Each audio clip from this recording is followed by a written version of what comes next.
Over the last 20 years, I've had a lot of questions from customers scattered over more than 40 countries. Although we try to cover as much information on our websites as possible, there are always questions that are not directly covered on the site, and they find their way to me for comment. Some of these questions are of interest to other people, so from time to time, as they come up, and if I think they would be of interest to a wider audience, I will incorporate them into one of these videos. Now, please bear in mind when you see these Q&As that they are for interest only and to spark off some thinking for viewers to do further research. As you know, I'm not a doctor, and as such, I'm not dishing out medical advice. Okay, this is what Mel from the USA asked our CR team. Hi folks, I've been reading about Warren's experience with heart attack and his subsequent development of CX8. Now note from me, the CX8 is a specialized supplement for cardiovascular health that we developed to extend life. Okay, he goes on to say, I am a 87-year-old with type 2 diabetes, well controlled, and end-stage kidney disease with a GFR of 8%, for which I'm now following a low dietary protein diet with added essential amino acid protein tablets.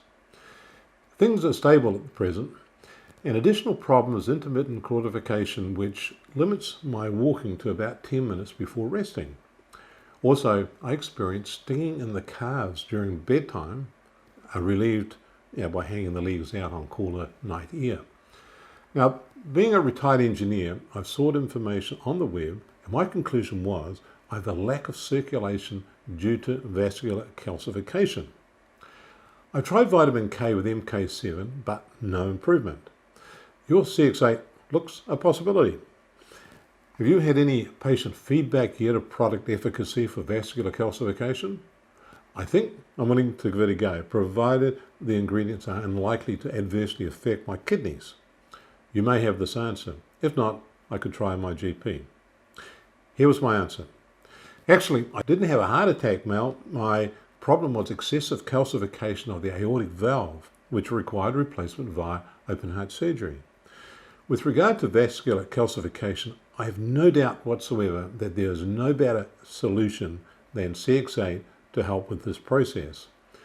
I devoted my time almost exclusively to develop this, traveled all around the world looking for answers and left no stone unturned and spared no expense to get the best possible ingredients. I take a double dose of it. We now have a lot of customers taking it, but it is too early yet to have conclusive data on it, because most of them have only been taking it for about a month given the shipping delays as a result of COVID-19. We are, however, looking into the possibility of starting a clinical study later this year. What I can say, however, is that all the ingredients we are using in CX8 have strong clinical evidence supporting their efficacy, and we are using the genuine ingredients and in the correct amounts that gave the positive results. So it's pretty reasonable to expect that the results from CX8 will be greater than that of any of the individual ingredients because they are synergistic and each of them target a specific aspect of the cardiovascular system. I note that you've not had a lot of success with MK7. That may be due to the type you are using and what you're combining it with, if anything. Most MK7 is taken with a supplement containing calcium, which will be rendered inactive unless it is microencapsulated. There are a lot of brands of MK7 in the world, but based on our research, there are only two brands we would use. One is 𝗙𝗙𝗟𝗪 from 𝗙𝗙𝗪𝗪, and the other is from 𝗙𝗢𝗪, both from Norway.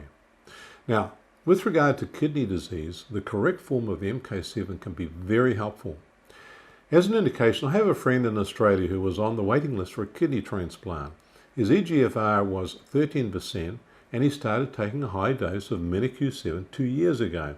His eGFR went from 13% to 28% and has stayed there. I have another friend who's a doctor in Toronto, also on the waiting list for a kidney transplant, and he is now also taking it. Another friend in Seattle who's on dialysis and has been told that he needs a quadruple bypass, and he's elected to delay the bypass and is now on a double dose of CX8 and other natural protocols. My suggestion would be to propose to your doctor that you try a double dose of CX8 for a few months. There's no downside, as all the ingredients do much more than just help the circulatory system.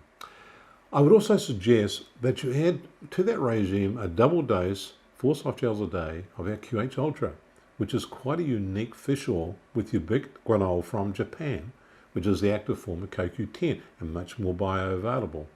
Also, a couple of caps a day of magnesium.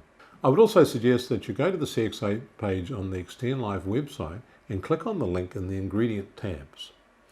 That will give you a list of all the ingredients in CX8. If you click on the link on that page for the MenQ7, that will take you to a dedicated ingredient page. On that page, you will find a white paper on the MK7, which is very informative. Also, I had Eva Cummins interview Dr. Hogner of 𝗙𝗙𝗟𝗪, so you might find it helpful to watch that video.